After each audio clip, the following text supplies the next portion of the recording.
بسم اللہ الرحمن الرحیم۔ السلام علیکم ورحمۃ اللہ وبرکاتہ۔ چونکہ سورۃ الاحزاب کا اختتام ہو چکا ہے تو میں نے سوچا کہ سورۃ الاحزاب کا مختصر سا خلاصہ آپ کے سامنے پیش کروں تاکہ بات مزید واضح ہو جائے۔ انشاءاللہ آج آپ کے سامنے سورۃ الاحزاب کا مختصر سا خلاصہ پیش کروں گا کہ سورۃ الاحزاب کو احزاب کہتے کیوں ہیں۔ سب سے پہلی بات تو احزاب حزب کی جمع ہے، حزب واحد ہے، مفرد ہے، اور احزاب جمع ہے۔ اور حزب کہتے ہیں گروہ کو اور احزاب کہتے ہیں گروہوں کو، یعنی بہت سارے گروہ۔ واقعہ یوں ہوا تھا کہ اللہ کے نبی صلی اللہ تعالی علیہ وسلم نے یہودیوں کے قبائل کو، جو بنی نذیر اور اس جیسی قبائل جو تھے، جو شرارتی لوگ تھے، شرنگیز لوگ تھے، ان کو مدینے سے نکالا، ان کو جلا وطن کیا، تو وہ جا کے خیبر میں آباد ہوئے۔ پھر وہ وہاں سے سازشیں کرنے لگے اور وہ مکہ کے کفار کے پاس پہنچے، ان کے قبائل سے بات کی، وہاں سے وہ دوسرے قبائل کے پاس پہنچے، ایسے بہت سارے قبائل انہوں نے جمع کیے اور ان کو جنگ کرنے پر، یعنی مسلمانوں کے خلاف جنگ کرنے پر آمادہ کیا، طرح طرح کی پیشکش اور لالچیں دے کر، اور وہ کافر جو مشرکین تھے وہ مان بھی گئے۔ چنانچہ بہت سارے لشکر، تقریباً ایک روایت میں 10,000، دوسری میں 12 اور تیسری میں 15,000 کے قریب جو کفار تھے وہ مسلمانوں کے خلاف سرگرم ہوئے اور جنگ کے لیے نکلے۔ اللہ کے نبی صلی اللہ تعالیٰ علیہ وسلم کو اس بات کا علم ہوا تو اللہ کے نبی صلی اللہ تعالیٰ علیہ وسلم نے صحابہ کرام سے مشورہ کیا۔ حضرت سلمان فارسی رضی اللہ تعالیٰ عنہ نے یہ مشورہ دیا کہ مدینے کے ارد گرد جہاں سے یہ مشرک لوگ حملہ کریں گے وہاں پر خندق کھودی جائے۔ چنانچہ اللہ کے نبی صلی اللہ تعالیٰ علیہ وسلم کو یہ مشورہ بہت پسند آیا اور صحابہ کرام کو حکم دیا اور 10-10 کی جوڑیاں بنائی، اور ہر ایک گروہ کے، یعنی 10-10 کی جوڑیوں میں سے ہر گروہ کو 40 گز تک کا فاصلے تک کا جگہ دیا کہ اس تک آپ خندق کھودیں، اور تقریباً 3 میل طویل خندق کھودی گئی۔ تو لشکریں آئی، اسی لیے ان لشکروں کو احزاب کہتے تھے۔ عربی میں لشکروں کو احزاب کہتے ہیں، اس لیے اس سورت کا نام احزاب پڑ گیا۔ اللہ رب العزت نے اس سورت کے شروع میں تو اللہ نے اپنے نبی صلی اللہ تعالیٰ علیہ وسلم نے اپنی اطاعت اور اللہ تعالیٰ کے جو حکم اپنے نبی پر نازل ہوتے ہیں ان کو ماننے کا حکم دیا ہے کہ میری صرف اطاعت کرو۔ منافقین کی باتوں کا اور کفار کی ایذاؤں کا، وہ جو تکلیف دیتے ہیں آپ کو، جو باتیں کرتے ہیں آپ کے خلاف، ان پر توجہ نہ دیجیے آپ۔ اگلی بات، اللہ پر توکل کرنے کے لیے اللہ رب العزت نے فرمایا کہ مجھ پر ہی توکل کرو، میں آپ کے لیے کافی ہوں۔ اس کے بعد اللہ رب العزت نے کچھ باتوں کا رد فرمایا، جو ان میں جو کفار میں کچھ رسمیں تھی ان کا رد فرمایا ہے۔ مثلا دور جاہلیت میں یہ رسم تھی کہ جو آدمی ذہین ہوتا تھا تو لوگ اسے کہتے تھے کہ اس کے سینے میں 2 دل ہے۔ اللہ رب العزت نے اس کا رد کر دیا کہ ایسی کوئی بات نہیں۔ دوسری بات جس کی رد کی گئی وہ یہ ہے کہ زہار جس مرد نے اپنی بیوی کے ساتھ کیا، زہار کہتے ہیں یعنی بیوی کو اپنی ماں کے پیٹھ کے مشابہ قرار دینا۔ تو جو لوگ زہار کرتے تھے وہ اپنی بیویوں کو اپنی ماں کے مشابہ قرار دیتے تھے اور وہ اپنے اوپر ہمیشہ ان کو حرام کر دیتے تھے، پھر اس کے قریب نہیں جاتے تھے۔ تو اللہ رب العزت نے اس صورت میں اس بات کا رد فرما دیا کہ وہ آپ کی حقیقی ماں نہیں ہے، بلکہ اس کا کفارہ ہے، وہ آپ کفارہ ادا کریں گے، اس کفارے کے بعد یہ آپ پر حلال ہوں گی۔ سورہ مجادلہ میں اس کا پورا کفارے کا طریقہ بھی آیا ہے۔ تیسری بات جس کی رد کی گئی وہ منہ بولے بیٹوں کا حکم ہے کہ عرب جو تھے وہ جس کو اپنا منہ بولا بیٹا بناتے تھے تو اس کو وراثت میں بھی حصہ دیتے تھے، اس کو اپنا حقیقی بیٹا مان لیتے، ہر چیز میں اس کو حصہ دیتے تھے۔ تو اللہ رب العزت نے اس بات کا رد کر دیا اور یہ ارشاد فرمایا کہ ان کو اپنے حقیقی باپ جو ان کے ہیں ان کی طرف نسبت کر کے پکارو، اور ان کا آپ کے وراثت میں کوئی حق نہیں ہے۔ اس کے بعد نبی صلی اللہ تعالیٰ علیہ وسلم کی شان بیان کی گئی کہ اللہ کے نبی صلی اللہ تعالیٰ علیہ وسلم مومنین کو ان کے جانوں سے، ان کے مال سے، ان کی اولاد، ان کی بیوی، ان کے ماں باپ، اسباب، ہر چیز سے اللہ کے نبی صلی اللہ تعالیٰ علیہ وسلم مومنین کو زیادہ محبوب ہیں اور زیادہ محبوب ہونے چاہیے. یہ ایک مومن کی شان ہے. اس کے بعد اللہ رب العزت نے اپنے نبی صلی اللہ تعالیٰ علیہ وسلم کی بیویوں کو مومنین کی مائیں قرار دیا. یعنی ایک عظیم رتبہ اللہ کے نبی صلی اللہ تعالیٰ علیہ وسلم کی بیویوں کو دیا گیا کہ جتنے بھی مومنین ہیں اور قیامت تک آئیں گے ان سب کی مائیں اللہ کے نبی صلی اللہ تعالیٰ علیہ وسلم کی بیویاں ہیں. اس کے بعد واقعہ احزاب ہے، اس کا ذکر کیا گیا ہے کہ کیسے یہ واقعہ پیش آیا. پورا کا پورا اس کا کہ جب لشکریں آئی تو مسلمانوں کی کیا حالت تھی، مومنین کی کیا حالت تھی، اور منافقین کی کیا حالت تھی. مومنین کو تو اللہ رب العزت نے جتنے بھی لوگ تھے سب کو آزمایا گیا. مومنین تو اپنے وعدے کے، اپنے بات کے پکے نکلے، لیکن منافقین جو تھے وہ بھاگ گئے اپنے گھروں کو اور طرح طرح کی جو ہیلے بہانے کرنے لگے، اپنے گھروں کی طرف چلے گئے. اور پھر کبھی کبھی جنگ میں آتے تھے، کبھی نہیں آتے تھے، کبھی کیا کہتے تھے، کبھی کیا کہتے تھے. اس کے بعد رسول اللہ صلی اللہ تعالیٰ علیہ وسلم کی شان بیان کی گئی ہے اور فرمایا گیا ہے کہ اللہ کے نبی صلی اللہ تعالیٰ علیہ وسلم کی زندگی میں تمہارے لیے بہترین نمونہ ہے. نبی صلی اللہ تعالیٰ علیہ وسلم کا اتباع کرو گے، اس کے اخلاق، اس کے آداب، عادات سب کچھ اپناؤ گے، اس کی زندگی ہی میں تمہارے لیے بہترین نمونہ وہی تمہارے آئیڈیل ہے اور قیامت تک وہی آئیڈیل ہونے چاہیے. اس کے بعد بنو قریظہ کا ذکر ہے. بنو قریظہ یہودیوں کا ایک قبیلہ تھا جو مدینہ میں آباد تھا. باقی جتنے بھی یہودیوں کے قبائل تھے اللہ کے نبی صلی اللہ تعالیٰ علیہ وسلم نے ان کو جلا وطن کر دیا ان کی شرارتوں کی وجہ سے. لیکن اس قبیلے کے ساتھ، بنو قریظہ کے ساتھ معاہدہ ابھی تک قائم تھا.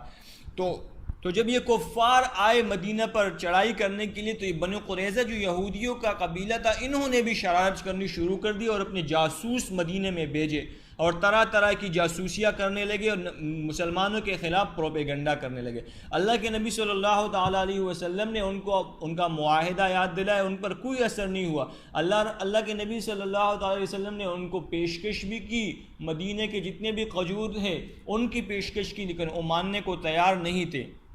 پھر جب یہ غزوہ خندق ختم ہوا، کفار شکست کھا کر بھاگ گئے، اللہ کا عذاب ان پر آیا، تو اللہ کا حکم یہ ہوا کہ اب بنو قریظہ کا بھی پیچھا کرو، ان کو بھی یہاں سے بھگاؤ یا ان کو بھی مار دو. تو اللہ کے نبی صلی اللہ تعالیٰ علیہ وسلم، صحابہ کرام رضوان اللہ تعالیٰ علیہم اجمعین نے ان کے قلعے کا بھی محاصرہ کیا اور ان سب کو پکڑ کے ان کے مردوں کو قتل کیا گیا، ان کے جو بیوی بچے تھے ان کو قیدی بنایا گیا. جب یہ دو واقعے ہوئے، غزوہ خندق اور بنو قریظہ کا یہ واقعہ ہوا، تو مسلمانوں میں خوشحالی آ گئی، چونکہ مال غنیمت بہت سارا ہاتھ آیا. ان کے جو مال، اسباب، زمینیں، گھر سب کچھ تھے وہ ایسے ہی رہ گئے، تو سب کے سب مسلمانوں کو مال غنیمت کے طور پر ملا. تو مسلمانوں میں خوشحالی آئی، یعنی مال و اسباب کی بنسبت ان میں خوشحالی آئی. تو نبی صلی اللہ تعالیٰ علیہ وسلم کی بیویوں نے آپس میں یہ مشورہ کیا کہ چونکہ مسلمانوں میں خوشحالی آئی ہے، مال اسباب میں اضافہ ہوا، تو کیوں نہ ہم اپنے نبی صلی اللہ تعالیٰ علیہ وسلم سے اپنے نان نفقے میں اضافہ یعنی زیادتی کا مطالبہ کریں. جب انہوں نے یہ مطالبہ کیا تو اور انہوں نے اپنے آپ کو کیسر اور کسرا کی بیویوں کے مشابہ قرار دیا، تو یہ بات اللہ اور اس کے نبی صلی اللہ تعالیٰ علیہ وسلم کو بالکل بھی پسند نہ آئی. اور اللہ رب العزت نے نبی صلی اللہ تعالی علیہ وسلم کی بیویوں کو اختیار دیا کہ چاہے تو مال اسباب کو چنو، چاہے تو اللہ اور نبی کو چنو.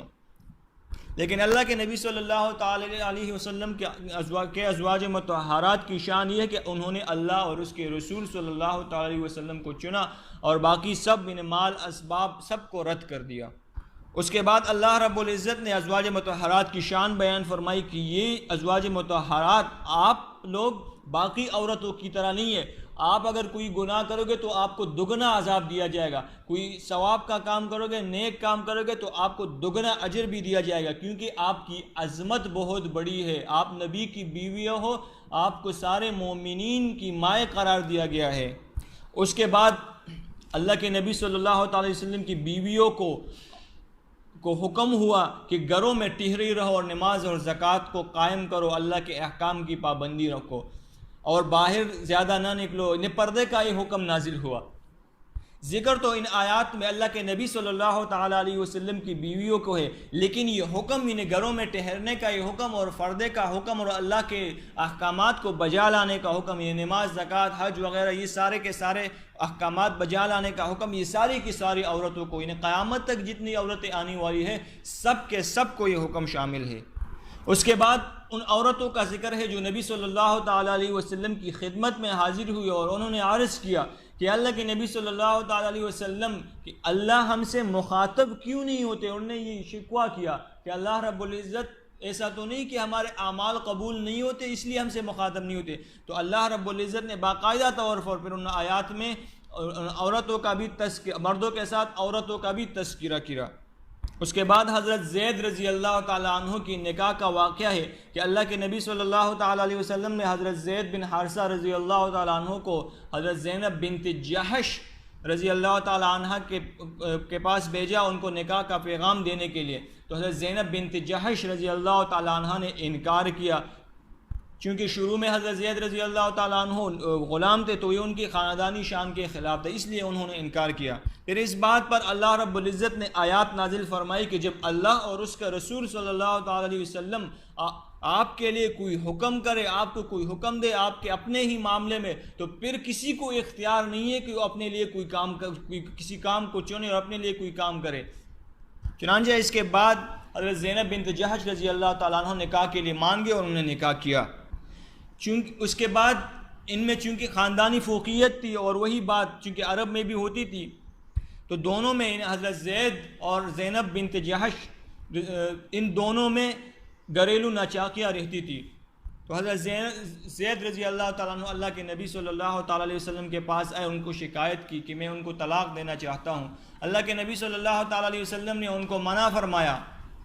کہ ایسا نہ کرے، لیکن اس کے بعد گھریلو ناچاکیاں بڑھتی گئی اور حضرت زید رضی اللہ تعالیٰ عنہ نے حضرت زینب بنت جحش رضی اللہ تعالیٰ عنہ کو طلاق دے دی۔ پھر اللہ رب العزت نے چونکہ حضرت زید رضی اللہ تعالیٰ عنہ اللہ کے نبی صلی اللہ تعالیٰ علیہ وسلم کے منہ بولے بیٹے تھے اور منہ بولے بیٹوں کا حکم پہلے آیا کہ وہ آپ کے حقیقی بیٹے نہیں ہیں، ان کی وہ بیویہ جو اس کو طلاق دے دے تو وہ آپ پر حلال ہو جاتی ہے۔ اسی لیے عرب جو تھے اپنے منہ بولے بیٹوں کو بھی وہی حقوق دیتے تھے جو اپنے بیٹوں کو دیتے تھے، اور یہ بات گوارا نہ کرتے تھے کہ اپنے بیٹے کی یعنی اپنے سوتیلے اپنے منہ بولے بیٹے کی مطلقہ بیوی کے ساتھ نکاح کیا جائے۔ اس رسم کو ختم کرنے کے لیے اللہ رب العزت نے اپنے محبوب صلی اللہ تعالیٰ علیہ وسلم کا نکاح حضرت زینب بنت جحش رضی اللہ تعالیٰ عنہ سے خود کرایا، اور یہ نکاح آسمانوں پر کرایا گیا۔ اس کے بعد نبی صلی اللہ تعالیٰ علیہ وسلم پر درود پڑھنے کا حکم ہے کہ اللہ رب العزت بھی اپنے نبی صلی اللہ تعالیٰ علیہ وسلم پر رحمت نازل فرماتے ہیں، اور فرشتے بھی اللہ رب العزت سے نبی صلی اللہ تعالیٰ علیہ وسلم پر رحمت نازل فرمانے کے لیے دعائیں کرتے ہیں۔ اے مسلمانوں، اے مومنین، تم بھی اللہ رب العزت سے دعائیں کرو، تم بھی نبی صلی اللہ علیہ وسلم پر درود بھیجا کرو۔ اس کے بعد خاتم النبیین والی آیات ہے، انہیں ختم نبوت کا اعلان کیا گیا کہ یہ نبی جو ہیں یہ کسی کے باپ نہیں ہے تم مردوں میں سے، اور آخری نبی ہے، اس کے بعد کوئی نبی کوئی رسول نہیں آئے گا، یہ شریعت بھی آخری ہے، یہ نبی بھی آخری ہے۔ اس کے بعد نبی صلی اللہ تعالیٰ علیہ وسلم کی ذمہ داریوں کا حکم ہے کہ جو ایک رسول کی ذمہ داریاں ہوتی ہے اللہ نے اپنے نبی صلی اللہ تعالیٰ علیہ وسلم کو وہ یاد کرائی ہے۔ اس کے بعد عدت کا حکم ہے، یعنی جب ایک مرد عورت کو طلاق دیتا ہے بغیر چوئے ہوئے، یعنی بغیر رخصتی کے جب مرد عورت کو طلاق دیتا ہے تو اس کی عدت کا حکم ہے کہ اس پر کوئی عدت نہیں ہے۔ یعنی جب ایک مرد اور عورت کا نکاح ہو جاتا ہے تو ایک موڑ ایسا آتا ہے کہ رخصتی سے پہلے کا موڑ ہوتا ہے، ایک رخصتی کے بعد والا موڑ ہوتا ہے۔ اگر رخصتی سے پہلے ہی اگر مرد عورت کو طلاق دے دے تو عورت پر یہ لازم نہیں ہے کہ وہ مرد کے لیے عدت گزارے، یعنی 3 مہینے کی عدت گزارے یا 3 حیض یا 3 پیریڈز کی عدت گزارے۔ عورت پر عدت واجب نہیں ہے جب بغیر چوئے مرد عورت کو طلاق دے دے۔ اس کے بعد نبی صلی اللہ تعالیٰ علیہ وسلم کو خصوصی طور پر مخاطب کر کے اللہ رب العزت نے فرمایا کہ آپ کن کن عورتوں کے ساتھ نکاح کر سکتے ہیں اور کن کن عورتوں کے ساتھ نکاح نہیں کر سکتے۔ یہ نکاح کا حکم نبی کے ساتھ خاص تھا، یعنی 4 سے زیادہ نکاح، 9 نکاح جو اللہ کے نبی صلی اللہ تعالیٰ علیہ وسلم نے کی، یہ حکم جو تھا اللہ کے نبی صلی اللہ تعالیٰ علیہ وسلم کے ساتھ خاص تھا۔ باقی مومنین اور جو باقی مسلمان ہیں جو قیامت تک آنے والے ہیں، وہ صرف 4 نکاح کر سکتے ہیں، 4 سے زیادہ نکاح ایک وقت میں نہیں کر سکتے۔ یہ عرض کیا تھا کہ یہ حکم اللہ نے اپنے نبی صلی اللہ تعالیٰ علیہ وسلم کو خاص طور پر کیوں دیا ہے؟ تو اس لیے کہ اللہ کے نبی صلی اللہ علیہ وسلم ایک نبی کی جو طاقت ہے وہ 100 جنتی آدمیوں کے برابر ہے، تو جنتی آدمی کی طاقت بہت زیادہ ہوتی ہے، اسی لیے اللہ کے نبی صلی اللہ علیہ وسلم کو یہ خاص طور پر حکم دیا گیا۔ اس کے بعد نبی صلی اللہ تعالیٰ علیہ وسلم کو یہ اختیار دیا گیا کہ جس بیوی کے پاس آپ وقت دینا چاہے دے سکتے ہیں، جس بیوی کے پاس آپ وقت دینا نہیں چاہے نہیں دے، یعنی نبی کو یہ اختیار دیا گیا، لیکن اللہ کے نبی صلی اللہ تعالیٰ علیہ وسلم نے اس اختیار سے کوئی فائدہ نہیں اٹھایا اور ہر بیوی کو برابر ٹائم دیا۔ اس کے بعد انعام کے طور پر اللہ رب العزت نے نبی صلی اللہ تعالیٰ علیہ وسلم کی بیویوں کو انعام دینے کے لیے اللہ نے اپنے نبی صلی اللہ تعالیٰ علیہ وسلم سے مخاطب ہو کر یہ فرمایا کہ ان بیویوں کے بعد اب آپ کوئی نکاح نہیں کر سکتے، یہ بیویاں آپ کے لیے بس کافی ہے۔ اس کے بعد اس واقعہ کا ذکر ہے جب اللہ کے نبی صلی اللہ تعالیٰ علیہ وسلم کا نکاح اللہ رب العزت نے خود حضرت زینب بنت جحش رضی اللہ تعالیٰ عنہ سے کرایا اور اس نکاح کے بعد ولیمے کا اہتمام کیا گیا۔ تو اس ولیمے میں کچھ ایسی باتیں پیش آئی، اللہ رب العزت نے ان باتوں سے منع فرمایا، تو کچھ معاشرت ان آیات میں اللہ رب العزت نے مسلمان اور مومنین کو سکھائی ہے۔ اس کے بعد مسلمان ان مومنین صحابہ کرام رضوان اللہ تعالیٰ علیہم اجمعین کو اللہ رب العزت نے یہ حکم دیا کہ اگر آپ اللہ کے نبی صلی اللہ تعالیٰ علیہ وسلم کی بیویوں سے کچھ مانگو تو پردے کے پیچھے یا دروازے کے پیچھے سے مانگا کرو، یہ آپ کے دلوں کے لیے بھی پاکیزگی کی بات ہے اور ان کے دلوں یعنی اللہ کے نبی صلی اللہ تعالیٰ علیہ وسلم کی بیویوں کے لیے بھی پاکیزگی کی بات ہے۔ یہاں اہتمام دیکھیے کہ اللہ رب العزت نے اس سورت کے شروع میں تو اپنے نبی صلی اللہ تعالی علیہ وسلم کی بیویوں کو سارے مومنین قیامت تک جتنے مومن آنے والے ہیں سب کی مائیں قرار دیا، لیکن اپنے بیٹوں سے بھی یعنی ایسے بیٹے جو مومنین ہیں ان سے بھی پردے کا حکم فرما رہے ہیں۔ اس کے بعد ان لوگوں کا ذکر ہے جو اللہ رب العزت اور نبی صلی اللہ تعالی علیہ وسلم کو ایذا پہنچاتے ہیں، اللہ رب العزت نے ان پر لعنت کی ہے، ان کو طرح طرح کی وعید جہنم کی سنائی ہے، آگ کی سنائی ہے، جہنم کے عذابات کی سنائی ہے۔ اس کے بعد مومنین کو ایذا پہنچے، یعنی مسلمانوں کو ایذا پہنچانے پر جو منافقین تھے ان کو وعیدیں، جو کفار تھے ان کو وعیدیں سنائی گئی ہے، ان کو جہنم کے عذابات سے ڈرایا گیا ہے۔ اس کے بعد پردے کا حکم ہے، خصوصی طور پر اللہ کے نبی صلی اللہ تعالیٰ علیہ وسلم کی جو بیویاں ہیں ان کو بھی اللہ رب العزت نے مخاطب کیا ہے، جو اللہ کے نبی صلی اللہ علیہ وسلم کی بیٹیاں ہیں ان سے بھی مخاطب ہیں، جو مومنین ہیں اور قیامت تک جتنے بھی مومنات ہیں مسلمانوں کی جو عورتیں ہیں یعنی عام عورتیں سب سے اللہ رب العزت مخاطب ہیں اور پردے کا حکم دیا ہے کہ اپنی چادریں اپنے اوپر ڈالے رکھو، اور پھر اس کا نتیجہ بھی یہ بیان کیا ہے کہ جب آپ اپنی چادریں اپنے اوپر ڈالے رکھیں گی یعنی پردہ کریں گی تو آپ کو کوئی تنگ نہیں کریں گے، اگر آپ کسی مجبوری کے تحت باہر نکلیں گی تو آپ کو کوئی تنگ نہیں کرے گا، آپ کو گور کے کوئی نہیں دیکھے گا۔ واقعہ یوں ہوا تھا کہ کچھ منافقین ان عورتوں کو جو مدینے میں رہتی تھی ان کو تنگ کرتی رہتی تھی، اسی لیے اللہ رب العزت نے پردے کا حکم نازل فرمایا اور ان منافقین کے لیے وعیدیں بھی سنائی گئی۔